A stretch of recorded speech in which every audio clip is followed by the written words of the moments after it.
Good morning. This is the Friday, November 3rd, 2023 meeting of the subcommittee, the department, excuse me, the Public Service Committee of the Gardner City Council. All members are present. We don't have minutes to consider. The first item on our agenda are water and sewer appeals, and the first item on that agenda is 52 Blanchard Street.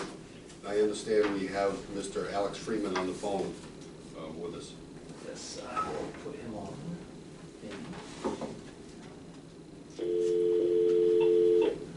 Good morning. Morning. Good morning, Mr. Freeman. How are you doing? Hello, my name is James Walsh. I'm the chairman of the Public Service Committee. We're here with Alec Lowitz and George Tyros, also members of the Public Service Committee. And we're here to consider your appeal of seeking abatement of water and sewer bill, or water and sewer billing that you received for 52 Blanchard Street. Is that correct? That is correct. Okay, what would you like to tell us? Well, I had a hose break in my lawn.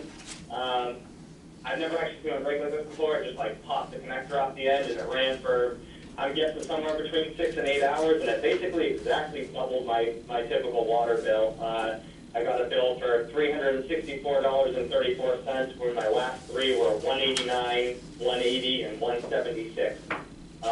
Obviously, the water bill was used on my property, so I understand if the water charge has to stick, but if none of it went down the sewer, I could at least get some of that forgiven. I would appreciate it.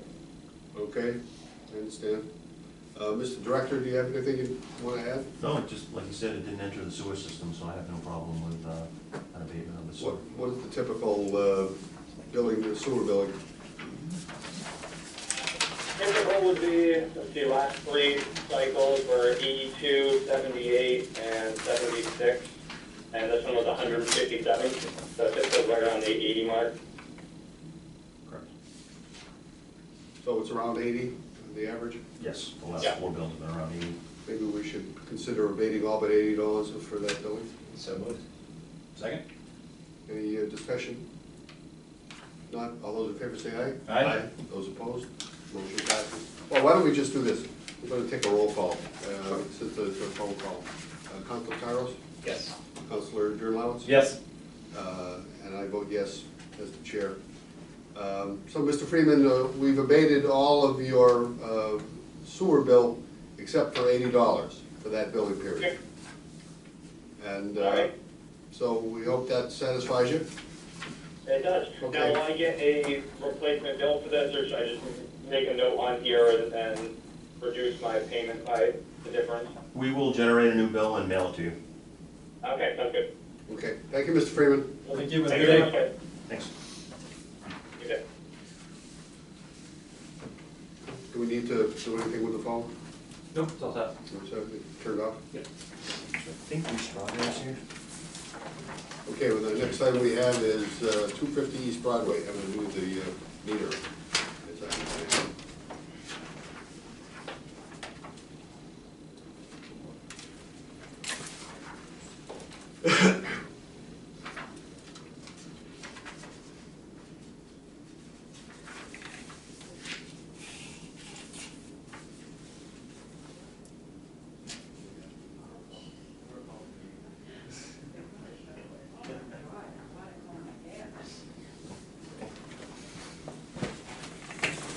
Good morning.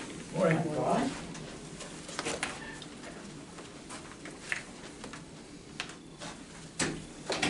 Morning. This is a meeting of the Public Service Committee of the Gardner City Council.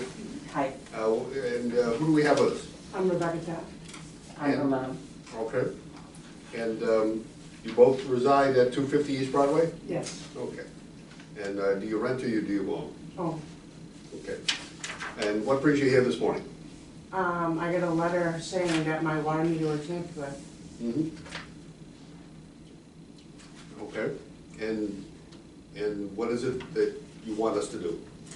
It wasn't tampered with, no.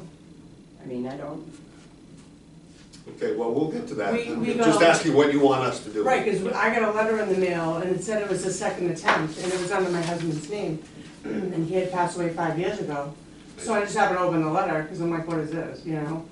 And that's when it said the water department's coming to the house to look at the meter, because they weren't getting proper reading or something on that idea. So then he just came to the house and then changed the meter, and then I got the letter that it was changed, but. But he also said that the meter was like 100 years old. He says, I can't believe you still have this meter, you know, because they're all digital. And he changed it, but he never said anything, you know. And then we got the letter, and it showed pictures of a meter Yeah. on a table, but, I mean, I don't know. Okay, we'll get to that. Okay. We'll get to that. Mr. Director, what do you want to tell? And I assume that there was some financial imposition as a result of that finding of tampering. Yes, $500 fine. Yeah. Okay, okay. And that's what you're appealing, Absolutely. Yeah. I understand, okay.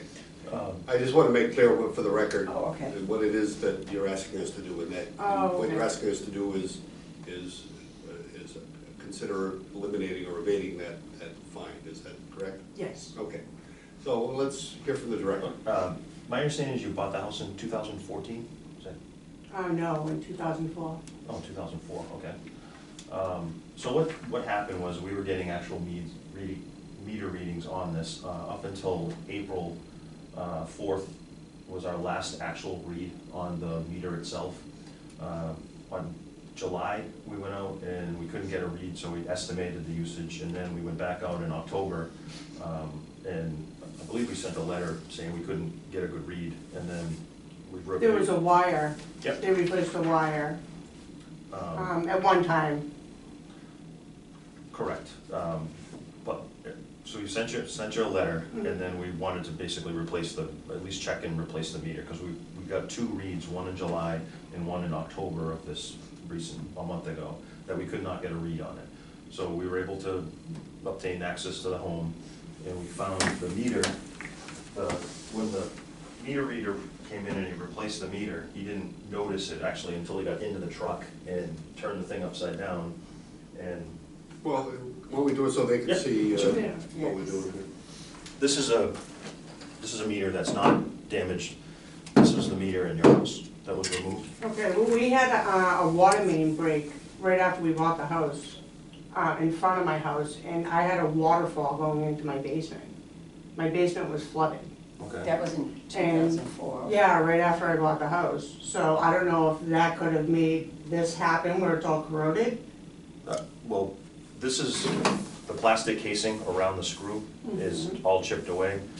The we'll call it anti-theft screw, it's been replaced. This is how the meter reader found it, and this just popped right off. Yeah, I have no idea. So that's what we Okay. found. So I mean, Yeah. the meter this isn't just, something didn't fall on it, it's literally been chipped apart, and the screw has been replaced. The meter has been tampered with. That's what, like I said, that's what we Yeah. found. So you bought the property in 2004? Yeah, Okay, you and your. Me and my husband. Go ahead. How old would that meter be, Director? Was probably installed around 2001, 2002, if I had to guess. Okay. Okay, so it was relatively new at the time that you bought the house. But predated them purchasing the house? I would assume it was Yeah. installed prior to you buying the Right. house. Yeah. Well, the house was refurbished because the person that bought it, was condemned. The bathroom was actually in the cellar, and he refurbished the whole house, and that's how she ended up buying it, you know, at the time. I mean, this is just from what I observed from the bill. You have a pool on site, correct? When was the pool built or installed? Was it prior to you buying the house, or was it? it was Right after. after. If you look at the bill, the history, it appears that you fill it on July, typically in the summer, around that month. The funny thing is it doesn't appear that their usage appears to be true. Other than the pool filling that you'll see on July of 2019 was 12,000. And then after that, there was no large fillings, but that could also mean maybe they just topped off the pool and didn't, Well, why don't We you- don't empty the pool. Yeah, we don't empty it. We just fill it, it empties from where the skimmer is right above it, we keep a hose on it. So if it does fill, it'll drain a little bit. The freezing of it doesn't, in the winter, doesn't damage the No. pool? No, We actually, actually had to stop covering it, you know what I mean? Because with covering it, it could crush the pool, so we just not covered it, it's been that's what the fine. pool company told us, the worst thing you could do is cover it. Yeah. So that's why it's better. Yeah, if you- because the ice expands. and- Well, yeah, Right, so and we it just kind don't cover of brings in the wall, so we Mhm. stopped doing that a long time Yeah. ago. Mhm. So if we, you know, if any water, it's like, So it's just Whatever the added amount. water yeah. drops to the not- skimmer. Yeah. Okay. Anything else you want to add about the usage? no, and again, nothing jumps out showing that it's not, the meter's not going backwards, or it's not like a large reduction in So usage. the usage doesn't suggest at any point that there was a reduction Like a in discrepancy. usage that would be attributable to some change in the meter. Correct, yes, I would agree with that. But again, what we see, I see the letter, I have to send them a notice, I want them to get them. Absolutely. Now, can I just, Sure. can that corrode? I mean, because, The water in Gardner is terrible, we have had the oil, what the oil was, we've had that fixed. Yeah, a you few know about times, that, right? Because it just corrodes. we ended you know up what I mean? putting a water heater in Right. because, I did do that myself. no, This I- is the exterior of the meter, this wouldn't be in contact with the water. Okay. And again, the screw is completely different, it's been replaced, so. we're lost for words because it's just her. We have the bill, you know. what I mean? Anybody We else have to been work- living there since you, No. aside from you and your late husband and? No.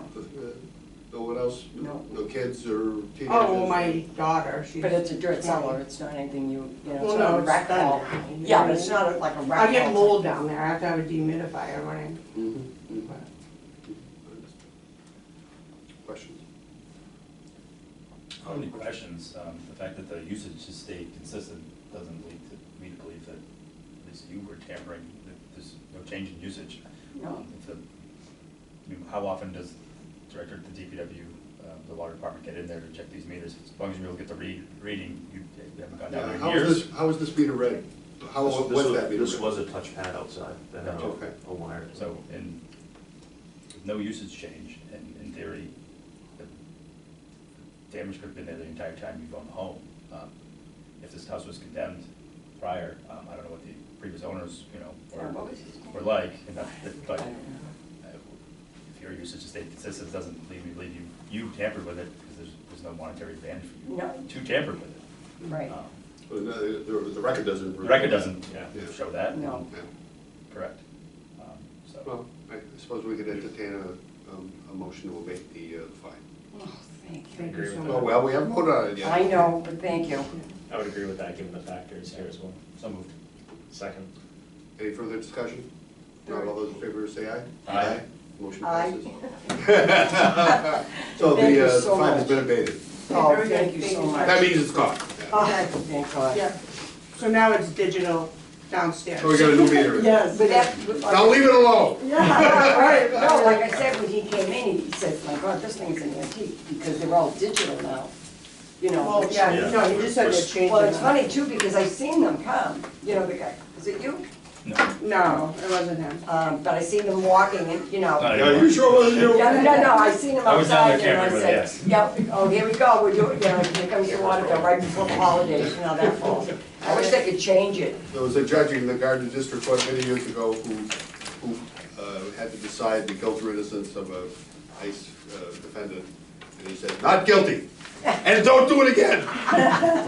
Well, I can't thank you enough. Thank you so You much. all have a great day. We made our day, thank you. You're welcome.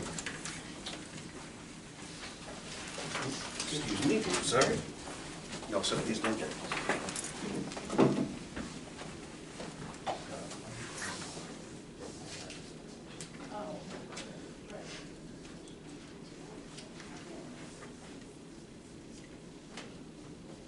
There's somebody from Unit Hill.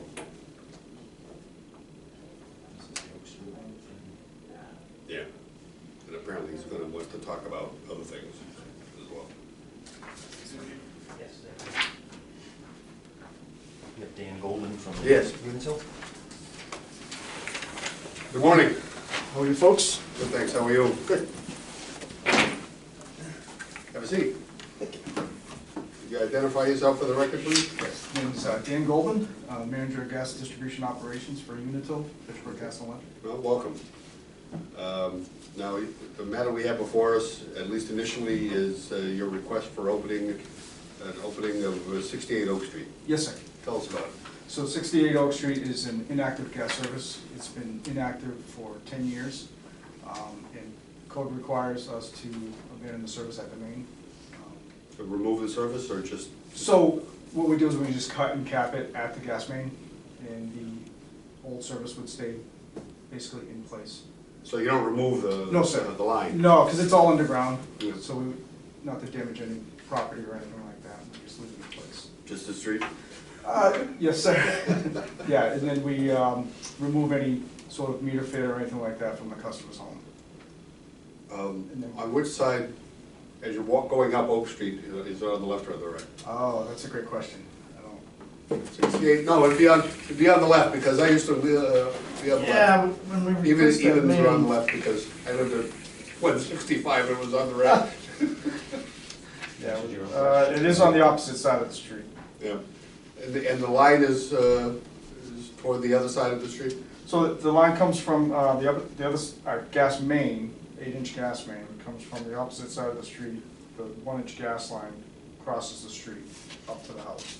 Okay, and the only area that you have to open up is at the main? Yes, sir. Yeah, it'd be like a 4x4 hole, just to get access to that T at the main. Cut and cap it there, and then we go into the customer's house and disconnect any piping from inside the house Okay, Mr. Director? to make it safe. Obviously, compaction, like the trench sealed. Yeah. Unitil's pretty It's good. still within this season to do it? We'd like to get I it mean, done. is the plant still running? Yes, sir. The Dane closes the roads on November 15th, so we'd like to get it in before then. Got a short period. Yes, sir. Questions? Required by code. Not, then entertain a motion. Move to approve the Request. Second. Any further discussion? Not, all in favor, aye? Aye. Those opposed, motion passes. We're all set. All right. Now, was there something else you wanted to address? At some point, we could set up a separate meeting to discuss Unitil's overall plan to replace all of our bare steel cast iron in Gardner. There isn't that much left. We have about 7,000 feet left in Gardner to replace. And our overall strategy to bring our systems from low pressure to high pressure. Bring all the meters outside. That's probably a lengthy conversation and going over some maps and things like that, and getting lists of streets that are newly paved and what the city would require if we dug those streets for final pavement. So would you like a curb-to-curb paving or Yes. something like that? Yeah. So Concrete sidewalks? yeah, it would just be a conversation. So it's probably a longer conversation and going. Yeah. Well, when you're ready to present that, we're happy to listen. Okay, great. Okay, thank you for coming in. Thank you so much, folks. Have a good day.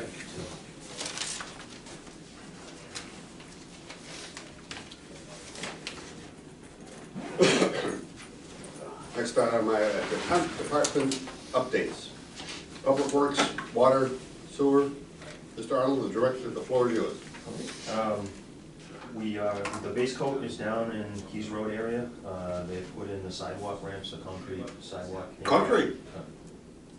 Handicap ramps, just like on Lower Street. Will be asphalt berm and sidewalk along Keys Road to replace what was out there. So the structures are raised. We should probably be wrapping that up hopefully in the next few weeks to get the top coat in there. I don't have an exact date yet when they'll be in to do that. We extended the sidewalk down the state road actually to the intersection almost directly across from Acadia Road. There's a bus stop down there. So we wrapped the sidewalk around and put a crosswalk with a handicap ramp crossing the state road just for safety purposes and whatnot down there. The city got about $1 million of a grant to pave Wilkins for Debt, an industrial road. So we're in the process now of doing some drainage work up on Fredette and Wilkins. We're gonna be milling, raising structures today and tomorrow, lowering structures today and tomorrow. Next week, we're gonna mill Lower Parker, and then start pulverizing Fredette, Wilkins, and Industrial Road. And also the two small streets off of Fredette and Coleman Street, we're gonna tie that into the project, pay for that out of city funds. So Lower Parker is gonna be completed from Templeton Town Line up beyond, I think it's house 351, or it's up beyond where we had a water break years ago. So that section will be all paved. Intention is to get a base coat down for the winter, let it sit, come back in the spring and finalize that as far as the paving goes, asphalt sidewalk along. We're installing an asphalt sidewalk along Fredette Wilkins on we'll say the commercial side, the building side. Notice some All that pedestrian traffic that you get over there? Well, there are quite a few people that do walk down there, so that was the intent, and that will connect Route 101 with Route 2A, so I think it's a good project. There's that, there's up at the Reservoir Hill, there's an old radio station. It's our old radio for police, fire, DPW, that's up there at the tower. The buildings are all ready to fall off the side of the hill, so we've actually built a retaining wall up there and built a bed and a road to get, I believe the police and fire department are working on getting a concrete vault. We're gonna have it trucked in and craned and set, and that will be the new building, which hopefully lasts us for 100 years. It's literally a concrete vault. So that's something we're working on. Down at the dog park, there is still some, it's a low-lying area, it's still pretty wet down there. The park itself is in decent shape, but where the play area is, it's pretty wet. When they installed the park, they did put in a sub-drain, but it seems to be clogged or not working properly, so we're going to excavate and extend that drain and cover it with some pea stone, at least in the play area. I don't want to put stone out in the grass area because the mowers are going to launch them everywhere, but we're hoping that will at least address the water issue down at the dog park. There's always been a water or wetness issue in that area. Yeah. Well, When we're it trying was to, a Little League park, it was the ballpark, it was wet all the time. yeah, we can't mow it until May, usually that's what happens, but. Plant pots, we're removing all the plant pots, we got a frost the other night, the mums I think are gonna turn soon. Those should be off the sidewalks by November 15th is our goal. Where are they stored? We empty them and we're just gonna store them down probably at the wastewater plant, an area down there, one of the beds, and there's 275 of them, so it takes up quite a bit of area, so we'll. Those are clay, are they not? Those are plastic. Plastic, no, Yeah. thank God for that. Yeah. So that, we just took delivery on a brand new 10-wheeler, the water and sewer department did, so that will be in our fleet for plowing, also for water breaks and things like that. So that's brand spanking new, we just literally took it yesterday. They're not cheap, 220 grand for a 10-wheeler, but that's in our possession. We should be getting delivery of the switch out of the sweeper, which that should be any day as well, be getting that so we can get out to start doing some of the lead picks up and whatnot on the side of the streets and stuff. And lastly, you have a tree list, which We'll take that up now.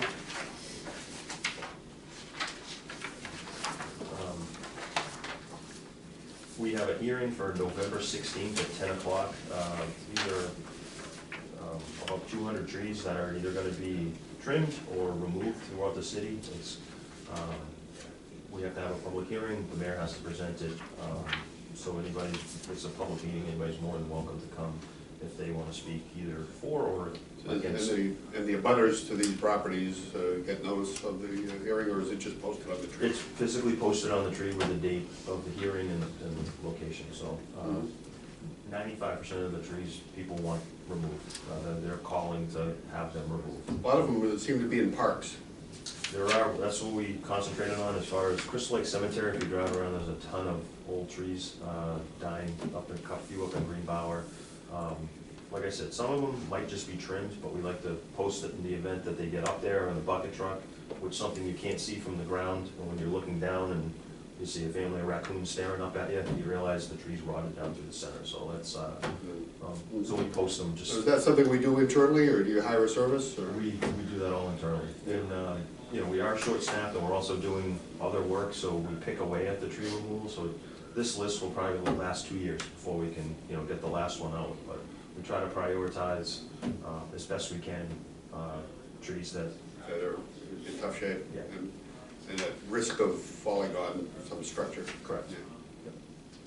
Yeah. Is there a replacement plan for a certain percentage or number of trees? We have money for tree removal, for tree planting. We do get calls, but honestly, some of the places we can't physically put them, whether it's power lines, or there happens to be a water sewer service or something like that, but we do have money and funds available for trees. Great.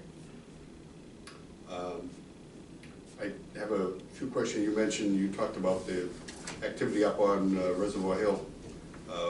Is there any news on the transmission line? State has not released the money. That's, our bid is gonna be underestimated, because it's so old. Time has gone by. Yeah. Right, so I think we've got $1 million, and honestly, the way construction costs have gone, that I'm gonna have to probably go to council to offset the additional funds. It's still in the works, though. I mean, It's there. It's a matter of, it's state, federal money through the state, or? I believe it's correct. I think it's state funds. State. I think it's just state funds. Is it?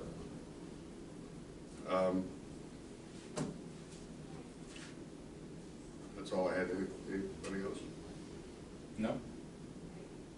Okay. Mr. Engineer, the floor is yours. As you may already know, or have seen, the rotary, some rotary construction has begun. This year, prior to winter, all they're planning on doing is the drainage work. That's part of the project, so they're underway with that. They've done quite a bit already. I'm anticipating they'll be there for another 4 or 5 weeks and wrapping it up before the snow flies, hopefully. They committed to, they're going to leave it in good shape, plowing, aware that the DPW has to get in there and clean things up, so they may start demoing the existing island, but whatever they do, they're gonna barrel it off, patch what they have to patch, and leave it so it's plowable and safe for winter. I don't have much for you today. I just update you on some projects that I've reviewed for planning board. There's a 52-unit condo development slated for West Broadway up near the Templeton-Gardner line. That's currently, definitive site plan had been submitted for that. So I've reviewed that. The only reason I bring it up, of course, it's 52 new residences, so impact to sewer and water. They'll eventually have to submit to the DPW an inflow infiltration remediation plan. So we haven't talked specifically about that yet, but that will come forward at some point. Another project kind of... Just while you're on that, Yep. is there adequate water and sewer lines in that area? Yes. Yep. But as a matter of DPW's regulations, that's a major project because of the number of units. It triggers, I forget what the... It's an I 4 to 1, so they're either gonna have to pay for capacity downstream, either pay for lining or do some work itself within the system. That hasn't been determined yet how much. I understand. Another project off of 140 on Colony Road, there's an existing storage facility there. They're planning on expanding. They've run into some environmental issues that possible prior wetland fills, so that's kind of hung up there. DEP's gotten involved. And then a third project, which I think is just good for the city, on Timpani Plaza, the existing bank, that's the standalone building. Oh, yeah. Chipotle wants to come to town, tear that down and build a new building there, so that's interesting. Then one other thing that's come up that Mass DOT has brought to our attention is Mill Street. There's a bridge that needs attention, it's deficient. Mass DOT sent us randomly a meeting notice that they're discussing design, so it looks like the state's maybe undertaking that replacement. I don't know, but really I don't know any details other than we have a meeting invite to talk about it. So, so that's coming up. I can fill you in more. I think we're meeting later in the month with Mass DOT. So I'll fill you in on that when I know more. Which is the one like by the Horseshoe Place, that bridge right there? Yes. At the horse. Yeah. Yeah. Yep. Horseshoe Club, yeah. That's all I have for you. Well, something I wanted to bring up, there's an item on our council agenda for Monday by Councilor Boone requesting a meeting with the people who did, the SOMAX people who did the study for the, a possible hydrothermal carbonization facility. And just apparently it's a study that we commissioned. And can you tell us about a little bit about that and Sure. and what the status is of So SOMAX did perform a study for us. It required that we send samples of our sludge to them. They performed whatever process, the hydrothermal carbonization, which I'll call HTC. So they did their own HTC study on our sludge. From that, they produced a report to highlight and do a feasibility study for the city of their process and using their process to treat our sludge. What they found, so they looked at two things. There's two processes that you can do there. You can do the HTC, which produces a hydrochar. That's a byproduct you then have to dispose of, sell, do something with. sludge? It's Another version of sludge. for lack of a better term, it's charcoal briquette. Okay. Or ash, or it can be an ash form. You can use it in production of concrete. You can land apply it. In some states, obviously PFAS is still an issue with that. So it's still a product we need to get rid of. The study focused on. PFAS is what's the problem over in Westminster? Yes. Yeah. Yep. PFAS is a chemical that everybody's dealing with. It's typically present in sludge. So it becomes tricky to get rid of any product from sludge. The report focused on the economic benefit of selling that product, which the city's not in the business of selling or having commercial partners.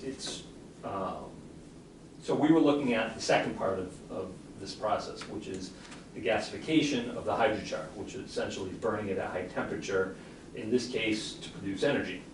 You run a steam turbine, produce electricity.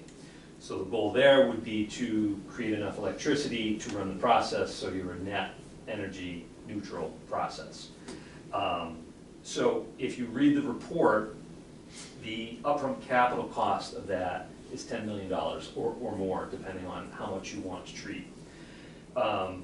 One key finding of the report was that Gardner produces 29 to 42% of the sludge needed to run this process at the low end, which they looked at low, medium, and high. Low being the lowest return on investment, high being the best return on investment. So the more you can burn and then gasify, the more energy you can produce, the more economically feasible it becomes, thus lowering your return. So we only produce 29 to 42% of the low. So they looked at that. At that $10 million, minimum $10 million capital cost with far greater than a 20-year return on the investment. So huge, long return on investment.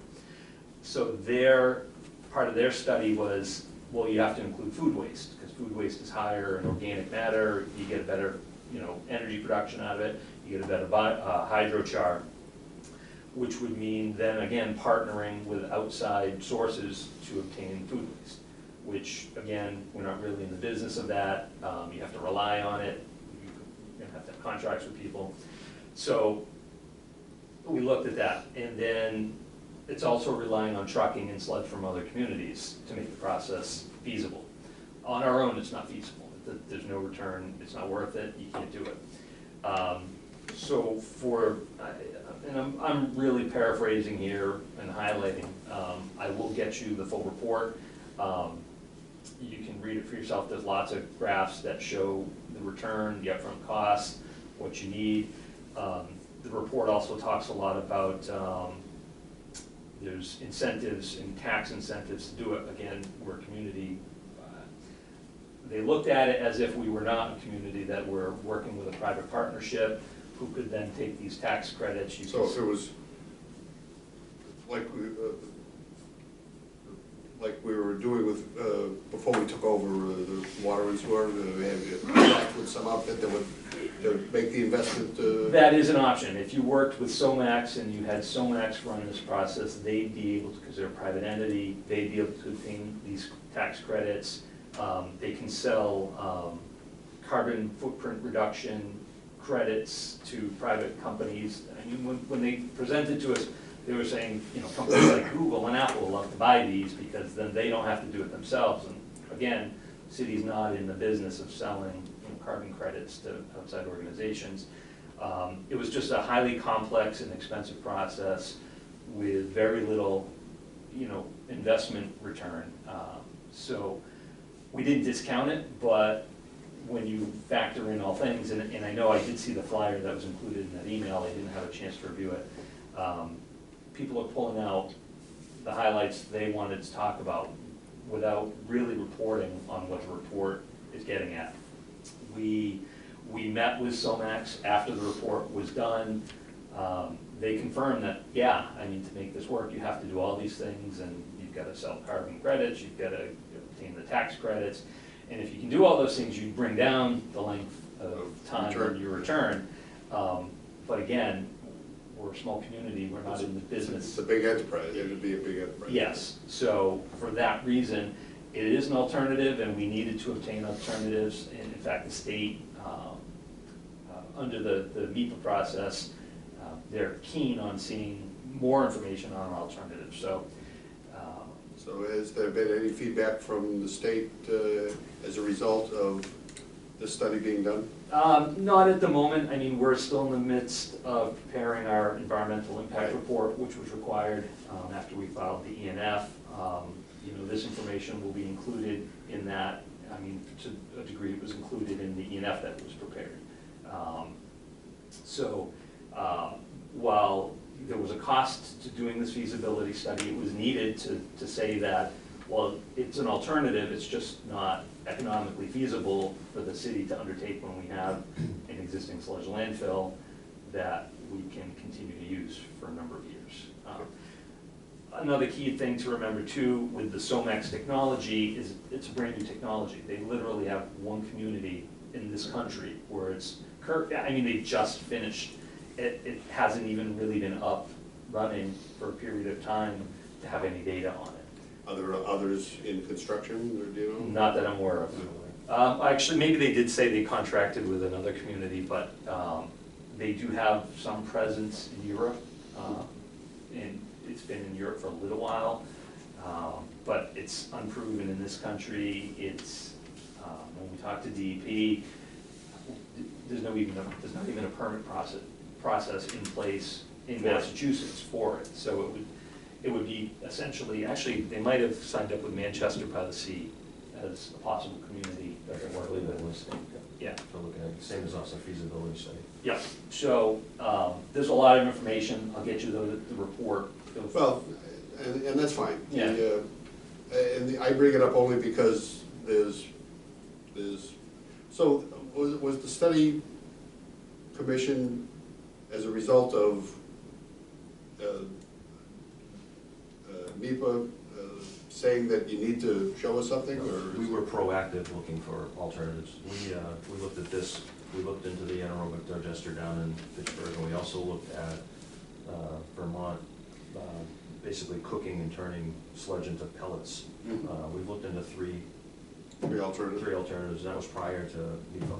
Mm-hmm. And a point I was going to raise is where SOMAX is such a new technology, there may be other technologies coming down the line which may be, you know, far more efficient, or, you know, no byproduct is produced, we just don't know.